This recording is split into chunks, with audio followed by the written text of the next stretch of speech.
Blog Talk Radio.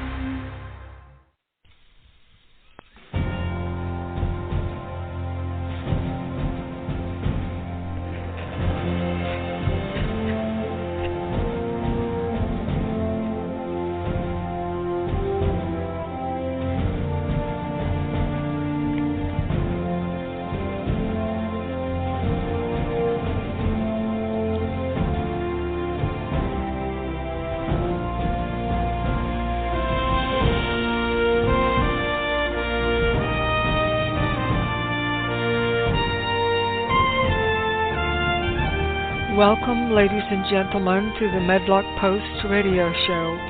This is where we educate, entertain, enlighten, and empower. The views and opinions on the Medlock Post radio show are those of the host and guests. They are not necessarily the views and opinions of Blog Talk Radio, Spreaker.com, its corporations, affiliates, or any other podcast streaming services. Thank you for joining the show today, and here is your host, Richard G. Medlock.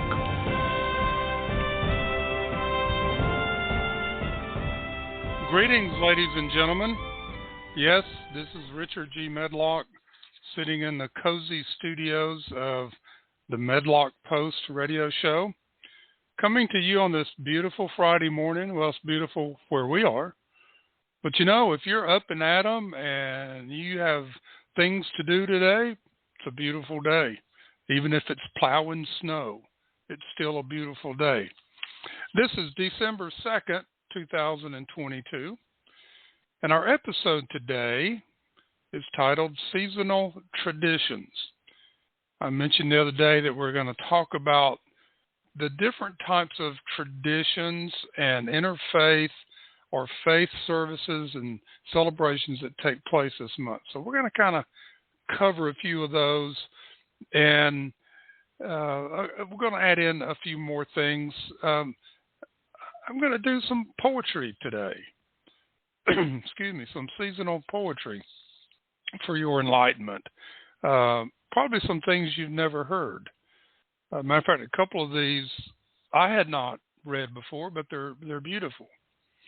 Announcement, ladies and gentlemen, an announcement.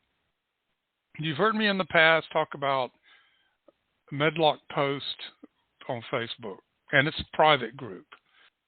And I've had a lot of people join that. Matter of fact, I had someone from Ontario, California join yesterday. And thank you so much for joining.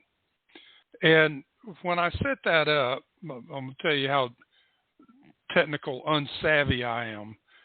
When I set that up, I forgot to unclick private and click public.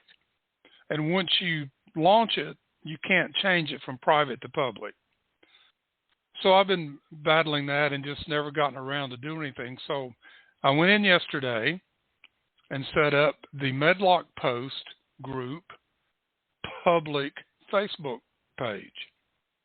And it's facebook.com/groups/the Medlock Post.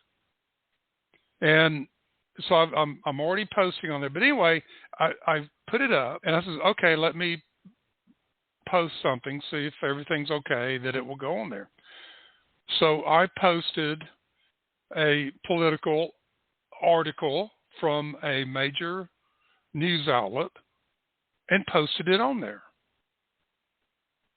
And but right before that, I had sent out a bunch of invitations through Facebook friends, and I'm still in the process of doing that. And a lot of them just started jumping on. It was amazing. So anyway, I put this post up.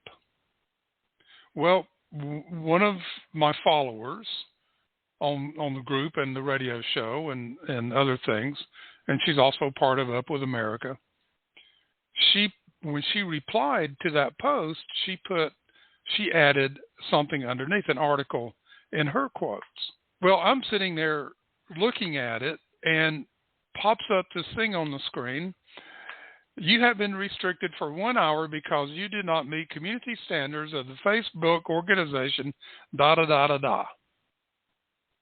So I hadn't been up 10, 15 minutes, and Facebook already restricted me for an hour. And I'm like, well, they've got my number, right? I mean, that fast, folks. That fast. And so I put that on a post. I said, this is just what happened. Well, people came back, and they were like, good grief, a brand new group page, and Facebook was already after me. This is ridiculous, folks. Free speech is being taken away. And that's why they're so upset about Elon Musk and Twitter. Have you guys seen Twitter? I never, all this stuff with it, and they're kicking everybody off, and I try. They didn't kick me off. I'm surprised, but I just didn't follow it that much, and just kind of left it alone. I almost went in a couple of times and deleted my account, and then Elon was going to buy it and all that. Let me see what's going to happen. If you haven't been on Twitter since Elon Musk walked in and took over, you're missing something. It has exploded, folks. It has exploded. And it's fun to watch. But all the liberals who wanted censorship, they're quitting. Fine. Go. Because they cannot stand the pushback. They can't take the heat. It's kind of interesting. All righty. Need to make an apology to Mark Davis. I quoted his article 2 episodes ago. A gut check for freedom of religion or religious freedom. A great article he wrote in 2015. I said that he was a Canadian, came to America, studied the Constitution, everything is very conservative, and loves America, and I was wrong. That was Mark Steyn. Mark Steyn is a Canadian. Both of these have sat as or sat in to host for Rush Limbaugh. Mark Davis did it a lot. Mark Davis is out of Dallas, Texas, have a great radio program down there, great conservative. I think he used to be a highway patrolman, either in Texas or somewhere else. But anyway, 2 good people to follow. So I want to apologize to Mark Davis and Mark Steyn for getting them mixed up. And I'm sure they're sitting there laughing going, hey, you want to confuse me with somebody really good like that? That's okay. But I did. And also, the last episode, I talked about what is a democracy and what is a republic. Because the Founding Fathers set us up as a republic. And I went through the differences and help you understand. That's episode 87. If you missed it, go back and listen to it. It's very educational, which is what we do on the Medlock Post. Someone yesterday sent me this quote, which is a 1-sentence description of democracy. And Ambrose Bierce, it's Beirce, like Pierce, but with a B, Bierce. It might even be Bersay. Who knows? But anyway, quote, democracy is 4 wolves and a lamb voting on what to have for lunch, unquote. Majority rules. That's democracy. And here, guess who's going to be lunch? Yeah, right. All right. Here's a quote. I pulled this. I was pulling up some of my C.S. Lewis stuff. I go to my resources to get inspiration for the show and stuff. And C.S. Lewis is one of them, along with Ayn Rand and many, many others, the Founding Fathers. And I found this quote, and it's very interesting. It's from his book, Mere Christianity. And I might have to put this up Excuse me, ladies and gentlemen. I might have to put this quote. Matter of fact, I did put it up, but I'm going to put it up again on the Medlock Post Facebook group because it's very thought-provoking. Well, not thought-provoking. It gets you to think. It was interesting when I did post it. People came back and says, "Boy, this gives you a lot to think about." All right, so here's a quote from C.S. Lewis from Mere Christianity. Open quote. "Suppose one reads a story of filthy atrocities in the paper. Then suppose that something turns up suggesting that the story might not be quite true or not quite so bad as it was made out. Is one's first feeling, thank God, even they aren't quite so bad as that? Or is it a feeling of disappointment and even a determination to cling to the first story for the sheer pleasure of thinking your enemies are as bad as possible?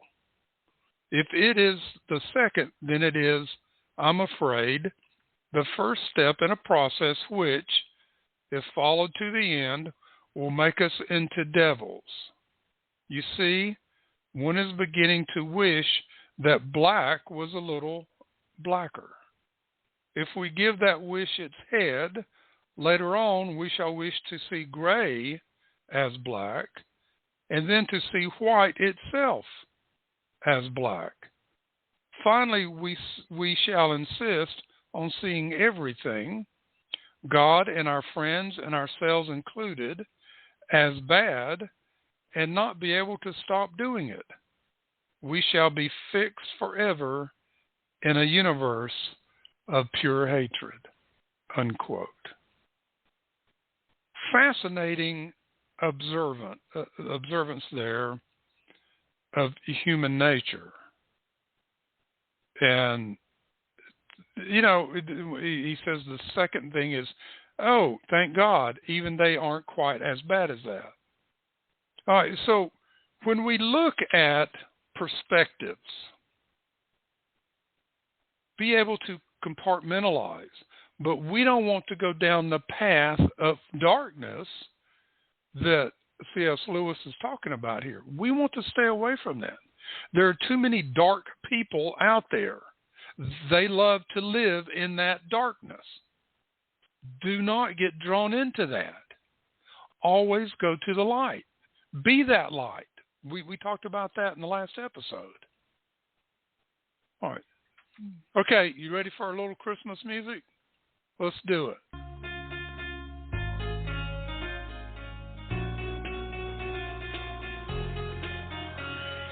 Dashing through the snow on a one-horse open sleigh, over the fields we go, laughing all the way. Bells on bobtails ring, making spirits bright. What fun it is to laugh and sing a sleighing song tonight. Hey, jingle bells, jingle all the way.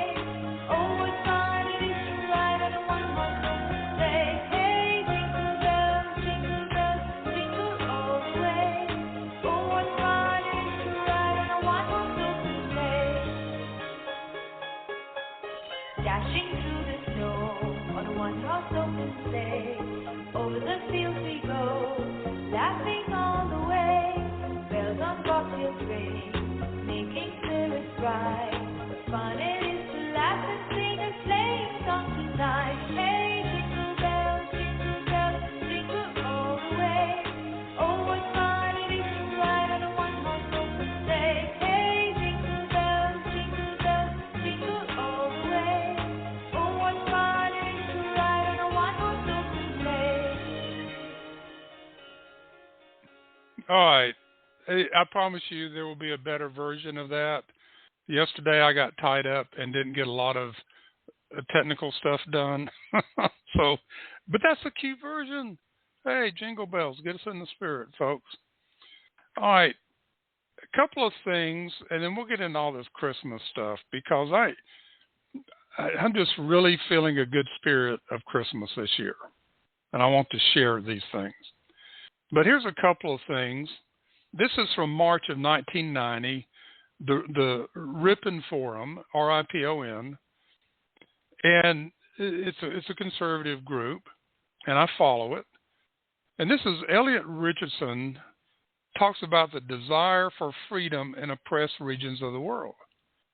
He says, quote, "When you abandon the ideals of communism, you cease to need the authoritarian apparatus demanded by the effort to approximate its goals. Only the problems associated with chaos could require the reimposition of dictatorial rule. We must not forget either that the aspiration for democracy springs from the human condition itself, the need for recognition and respect, a voice in the matters that shape one's society, and opportunities for self-fulfillment," unquote. But I love that for when you abandon the ideas of communism, you cease to need their totalitarianism. You start thinking for yourself. You start becoming self-sufficient, self-fulfillment, as he calls it here. And you start becoming a person that God created to do what you're supposed to do, instead of depending on someone else or a group or a government to take care of you. All right. The anniversary was December 1st, 1955, Montgomery, Alabama. Some of you probably saw this yesterday. Rosa Parks. She's one of my heroes, folks. Remember, I'm from the South. I grew up in the segregated South. So Rosa Parks was jailed for refusing to give up her seat on a public bus to a white man, a violation of the city's racial segregation laws. Well, ladies and gentlemen, they don't really, most of the time, don't tell the whole story on this. Now, in the segregated South, when I was growing up, when you got on a bus, in the back of the bus or part way, there was a black line. It was normally toward the back exit door. And the black, or at that time, the colored people were to go behind that black line to ride the bus. Right? So what they don't tell in most of the stories about Rosa Parks is that she was sitting on that bus where she was supposed to sit, behind the black line. Okay, so there were two laws there. One is you got to sit behind the black line on the bus. Number two, no matter where you are on the bus, you have to give up your seat to a white person. So this white man, there were no other seats, he wanted her seat. She says, "No, I'm behind the black line. Why don't you stay?" I don't know if she said it, but, why don't you go stay on your side of the line? Number one here, folks. Number one, she was obeying the law up to that point. There should never, ever be a law that a man takes a seat from a woman, period. Never. A lady is sitting down, you don't go up to, "Hey, lady, give me your seat." But that's what the guy did. Now, we don't know his name. We don't know his circumstances or whatever.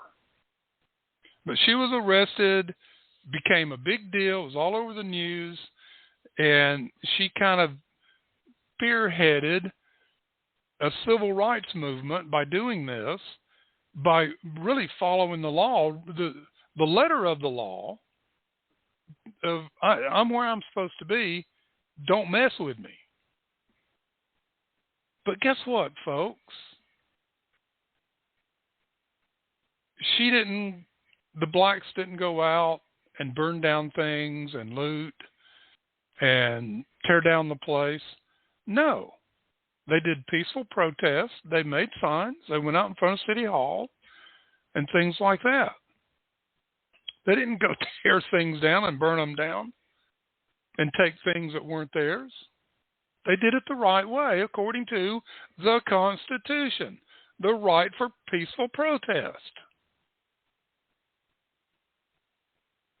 And it set off a movement, a civil rights movement, which a lot of good came out of this, with Martin Luther King and others, and some laws were finally passed in the 60s. There were laws already in the 40s that were passed to stop segregation. They were ignored, mostly. Anyway, she's one of my heroes. So, December 1st, 1955. People that stand up for what's right are my heroes. They go on my heroes list. That's who I am. You stand up for what is right, you're a hero to a lot of people. It only takes one standing up for others to say, well, you know what? I can do that too. I can stand up. All right. You ever heard of E.E. Cummings? I learned of him in college in my literature courses. Especially the one where we did the poetry all year. It's fun. It's a fun course. E.E. Cummings is an American poet. Passed away, was it 1962? He was an unusual guy. Okay. He wrote in lowercase. Everything was written in lowercase, even his name, E.E. Cummings, E. Cummings. Look him up. He's kind of an interesting character. And he had some poems that were only like 6-8 lines.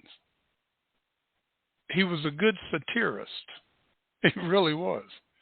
And he got into some risque stuff, which I never studied. But here's one that he wrote called Little Tree. Little tree, little silent Christmas tree, you are so little. You are more like a flower. Who found you in the green forest? And were you very sorry to come away? See, I will comfort you because you smell so sweetly. I will kiss your cool bark and hug you safe and tight, just as your mother would. Only don't be afraid. Look the spangles that sleep all the year in a dark, dark box, dreaming of being taken out and allowed to shine. The balls, the chains red and gold, and the fluffy threads. Put up your little arms, and I'll give them all to you to hold. Every finger shall have its ring, and there won't be a single place dark or unhappy. Little Tree by E.E. Cummings. A little spirit of Christmas there. A little spirit of Christmas. Mother Teresa, another hero who gave her life completely to serving others, to trying to make their lives better. She said this, quote, "It is not how much we give, but how much love we put into giving," unquote. What a true statement. This goes back to love thy neighbor. When you love other people, you have no problem serving them. You really don't. It's not even a second thought. You just go do it. You just go do it. Or do something. I know we all have different things that we can do. All right. December. A lot of celebrations going on in December. And we're going to talk about several of these. Let me go down this one calendar. December 6th is St. Nicholas Day, is a Christian celebration. December 8th is Bodhi Day. It's Rohatsu, that's Buddhism. the Immaculate Conception of Mary, Catholic Christian. On the 12th day of Christmas, and yeah, start singing, go ahead. It's Feast Day, Our Lady of Guadalupe, Catholic Christian. That's served from the 16th to the 25th. Posadas, or Los Posadas, Naventinus. I can't listen. Spanish kills me. Hispanic Christian. Okay, excuse me. That's the 16th through the 25th. The 18th, Hanukkah begins, Judaism. The 21st is Yule, Christian, and St. Thomas the Apostle, Christian. The 22nd is Yule, winter solstice, Wicca, neo-pagan. Now, this is a non-Christian. It's celebrating the winter solstice. 24th is Christmas Eve. 25th is Christmas. Those are both Christian. And on Christmas Day is Feast of the Nativity, Orthodox Christian. And there are other things. Hanukkah ends on the 26th. On the 28th is Holy Innocents and Holy Family. Holy Innocents is Christian, and then on the 30th is Holy Family, Catholic Christian, and on the 31st is Watch Night, Christian. So there's a lot of things going on, and then there's this, folks. This is the December diversity calendar. I said, okay, let's see what this is. This is not part of diversity, equity, inclusion. This is not. This is just laying out some things that we should be aware of. Okay, so December 1st is World AIDS Day. You don't hear a lot about AIDS much anymore, do we? We really don't. All right, they've got some great medicines that help control it and so forth. December 3rd, which is tomorrow, International Day of Persons with Disabilities. Now, all people, regardless of ability, deserve to be treated with dignity and given rights. This is the United Nations created the International Day of Persons with Disabilities in 1992 to help people with disabilities participate without barriers. Spend this day evaluating your workplace. Is it truly accessible to all? Ask your staff and see if they have feedback they can provide for the topic. Okay, and I have a disabled son, and we work with a lot of disabled people, and sometimes there's places we can't go because they're not suited for wheelchairs or walkers or even people that don't walk well. So we just have to avoid those places. December 10th, International Human Rights Day. Again, United Nations was created in 1948 following World War II. It uses the United States Bill of Rights as a model. To observe this December Diversity Day, you can read the full Universal Declaration of Human Rights online. Well, folks, I hate to say that that's almost a joke at the UN now. All right. So, you know what I'm talking about. All right. We mentioned Los Posadas, December 16th to December 24th. And this is a religious festival. It's primarily celebrated in Latin American countries, Mexico and Spain, but has become more prominent in the United States because of immigrants that have come from those countries.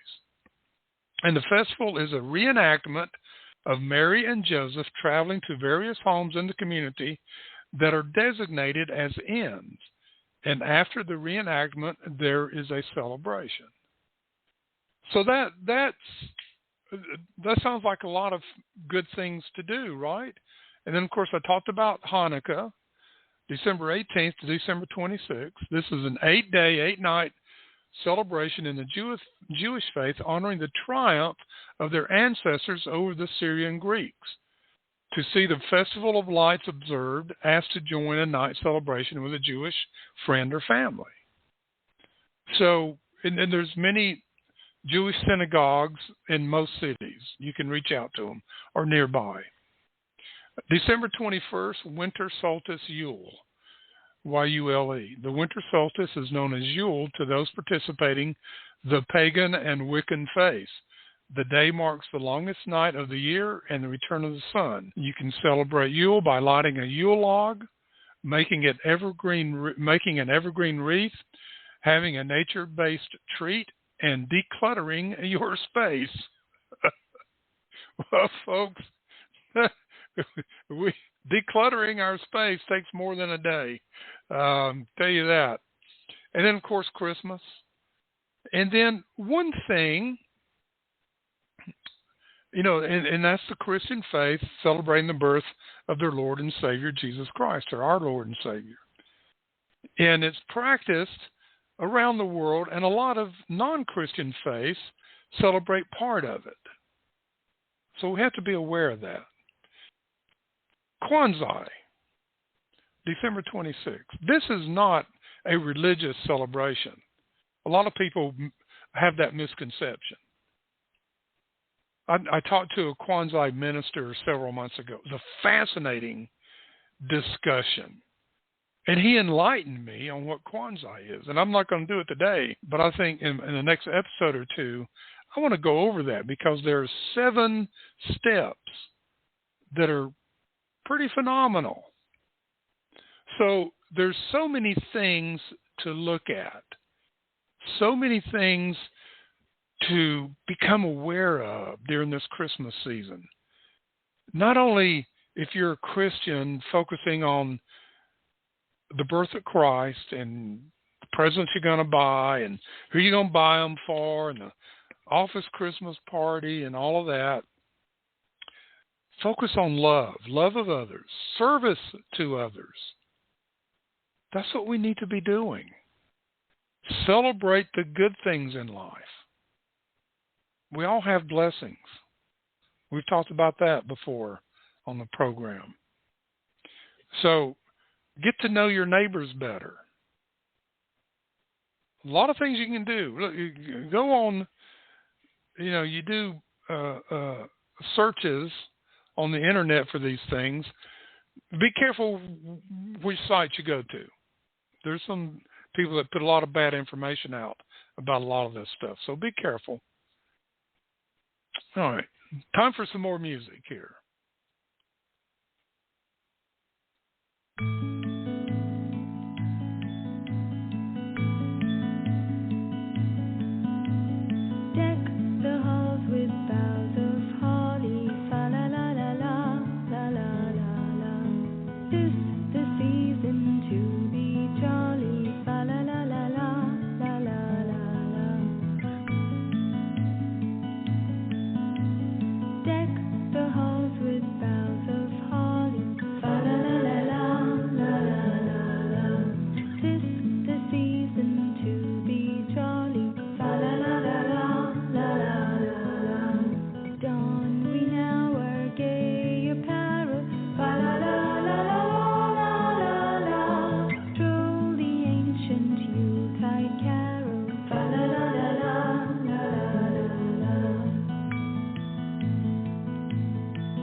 Deck the halls.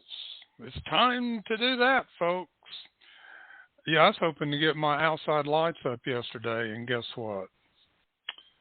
I was covered up all day yesterday. It was just one thing after good things. It was just boom, boom, boom all day long. And before I knew it, it was dark. And, of course, it's dark at a little after 5, so. And you know how many people are still complaining about that? Well, it's dark at 5 o'clock.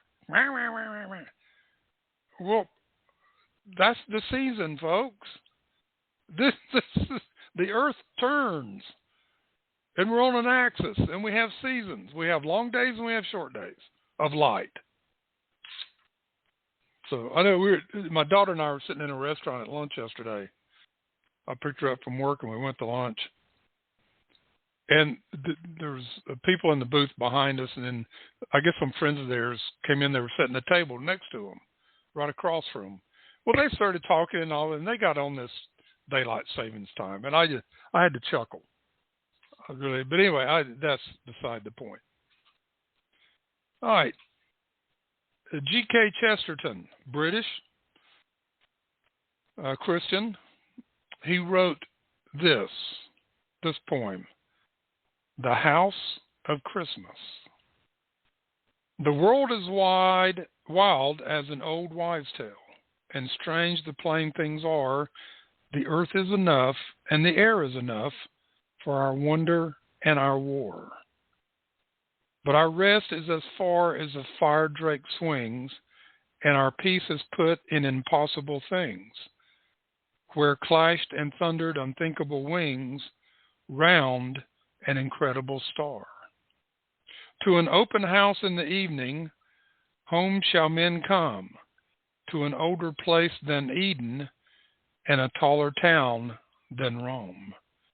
To the end of the way of the wandering star, to the things that cannot be and that are, to the place where God was homeless and all the men are at home.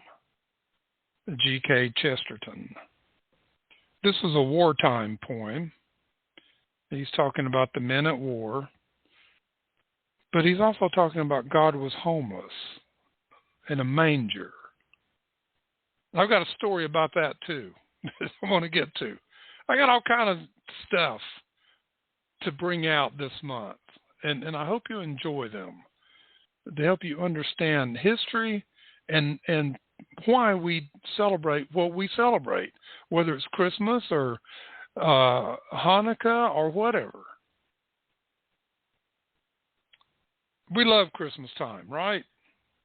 Gathering with family and friends, sharing gifts, good food, and hopefully happy conversations. Do you know when these customs began in your family? Do you? When did your holiday Christmas traditions start? And how have they changed? These traditions bind us to our heritage and hopefully will be passed on for generations to come. They give us continuity, a sense of identity, and belonging. Your traditions may include the ways you celebrate the birth of Christ or a dish that came from the old country. So it doesn't matter what the culture is. The Christmas spirit seems to come from traditions that help us celebrate joy, love, and goodwill to mankind. So here's a few little facts and stories about what we've just been talking about. All right, the beginning of Christmas. Well, Christmas got off to a slow start on the world stage, didn't it? It wasn't until A.D. 336 that a Roman bishop first recorded December 25th as Christ's birth. Because nobody really knew his birthday. There's a lot of people that think it was in April because of the stories. There was no bad weather and all that. But anyway, some people may have hoped that it would take the place of myriad ancient pagan winter solstice celebrations. People added religious significance to their festive symbols and continued the merriment until the name Christmas. So yeah, okay, let's take Christmas or the celebration of Christ's birth and substitute it over the solstice celebration, which was pagan. But no, both stayed. And you know what? That's okay. A second thing is a time to celebrate. It's estimated 2 billion people in more than 160 countries consider Christmas to be the most important holiday of the year. In the United States, 9 in 10 people celebrate the holiday, even if they are not Christian. About a third of the people in the U.S. view it as a cultural holiday rather than a religious one. So see, even if you look at it as a cultural holiday, there's a lot of good to come from it, part of it. Okay, and it puts away the dark things if you really truly celebrate. Again, a third thing, Christmas around the world. How about that? In a non-Christian culture such as Thailand, where more than 90% of the people are Buddhist, Christmas is not a national holiday, but decorations can be out by Christmas time. Santa is very popular, and people exchange gifts on December 25th. That sounds like a fun tradition. They might not recognize Jesus Christ. They have their Buddhist religion, but they recognize a symbolism there. And it's a wonderful thing. And maybe let's look at a fourth thing. There's no place like home for the holidays? I agree. Gathering of family and friends is central to all Christmas traditions, no matter the country, and no matter whether it's Christmas or Easter or whatever it is. According to the Department of Transportation, Americans travel on average 275 miles for Christmas. A fifth thing, it's Christmas time again. Through the centuries, various political and religious leaders banned Christmas. Boo, hiss, oh, shame on them.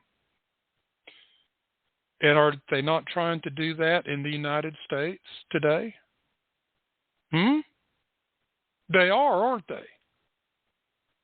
This is not the first time they tried to do it. In the 1600 Puritans, they were forbidden to celebrate. Nonetheless, the resilient holiday has always been revived. I wonder why. Is it because of people of faith? People that will stand up?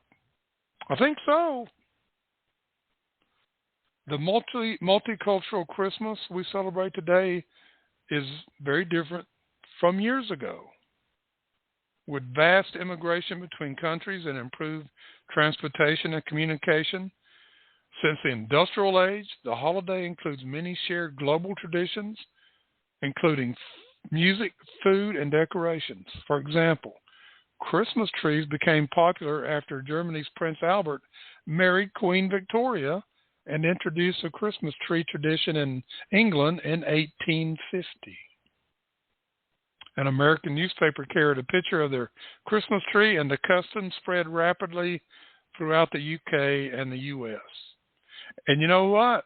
The tradition was you didn't put it up till Christmas Eve.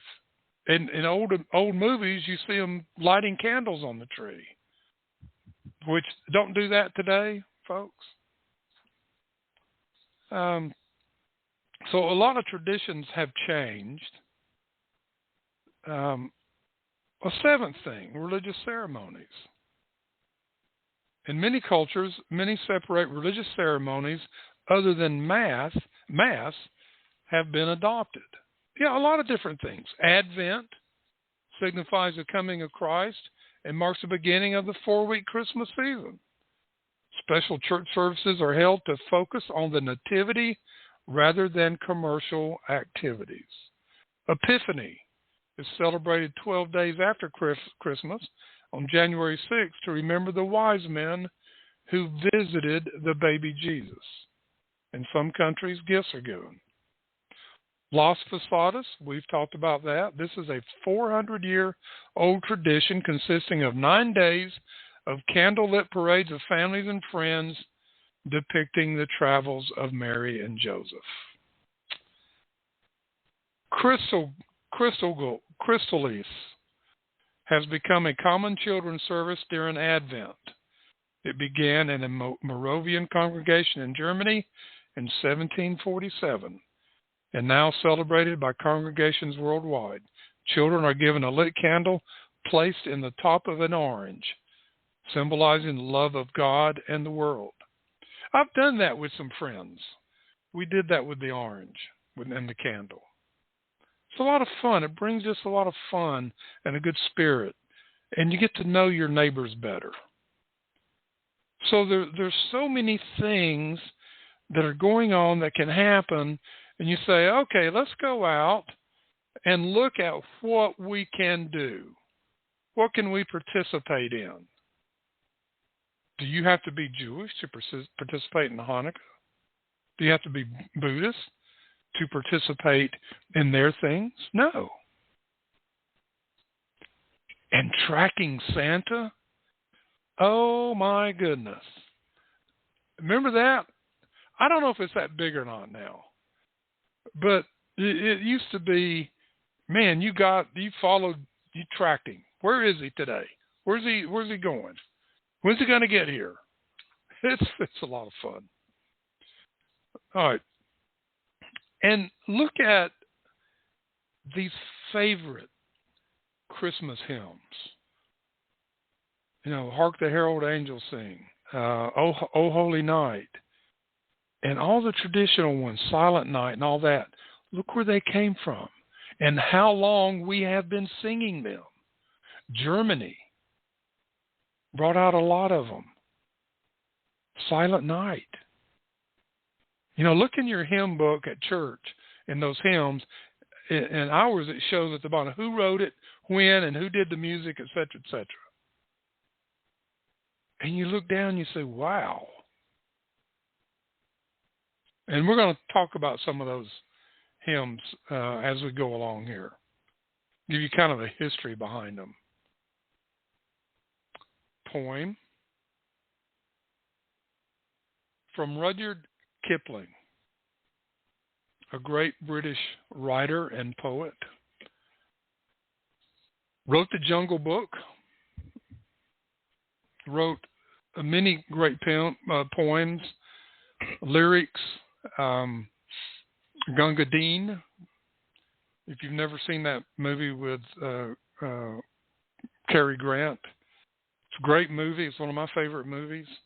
And Rudyard Kipling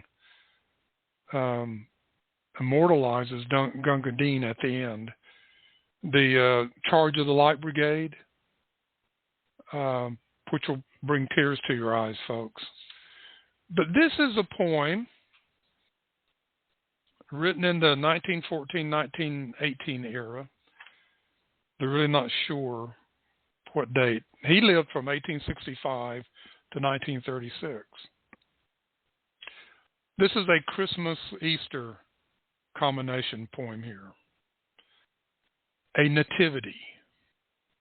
The babe was laid in the manger between the gentle kine, all safe from cold and danger, but it was not so with mine. It is well with the child, it is well.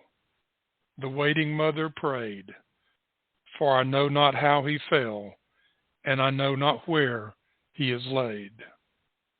A star stood forth in heaven. The watchers ran to see. The sign of the promise given, but there comes no sign to me. My child died in the dark. It is well with the child. It is well.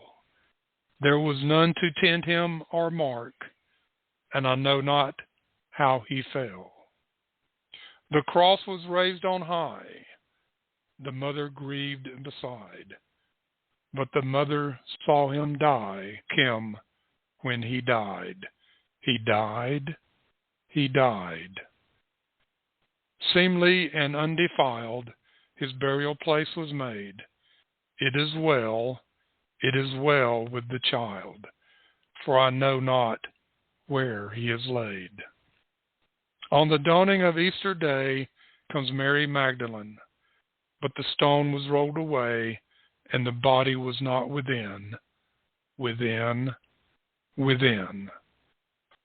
Ah, who will answer my word?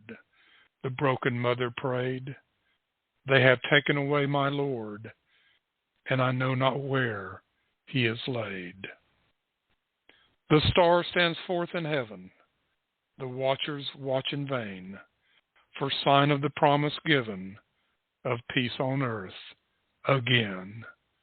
But I know for whom he fell, the steadfast mother smiled.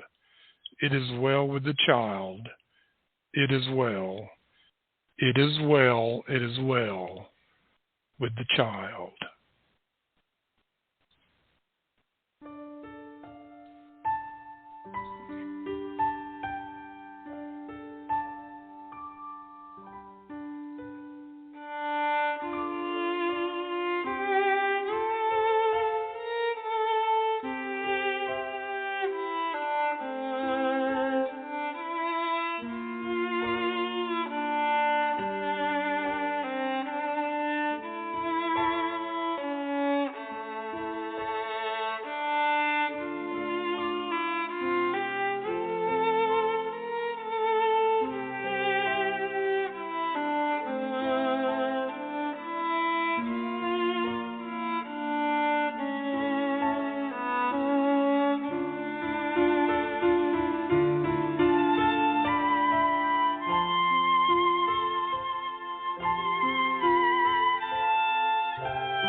Merry Christmas. All righty. What child is this? Very appropriate after the Rudyard Kipling poem, A Nativity. What a beautiful time of year this is. we should strive to do this all year long. Just have this spirit about us. Oh, I wish we could. There's a lot of things pulling on us, and we need to overcome those things. And like I talked about the other day, be in the light. Let our light shine. Lift up others. Serve others. Beautiful time of the year. And yeah, the weather's changing. Big deal. It's going to change again in 2 or 3 months. You know, it's life. So, ladies and gentlemen, that's going to do it for the Medlock Post today. Thank you for being here and being part of us. Do not forget my brand new The Medlock Post Facebook group. It is a public group. You can follow it, join it, so you're part of it. You have to join it to be able to make comments or post on there or to share things. And it's eventually going to replace I'm going to leave the private group alone for a while. But we put a lot of things on there that I don't get to talk about on the show. So look at that. Go to the Medlock or medlockpost.blogspot.com, and that's my blog, and you can find a lot of things there. I'm working on something. I might working with an organization of doing articles for them. I will keep you informed to see how that goes. It might not go, but we'll see. So a lot of things in the works, and this is Friday, isn't it? Yeah. So, ladies and gentlemen, have a great Friday. Have a great weekend. We'll see you next week. And Merry Christmas, and may God bless America.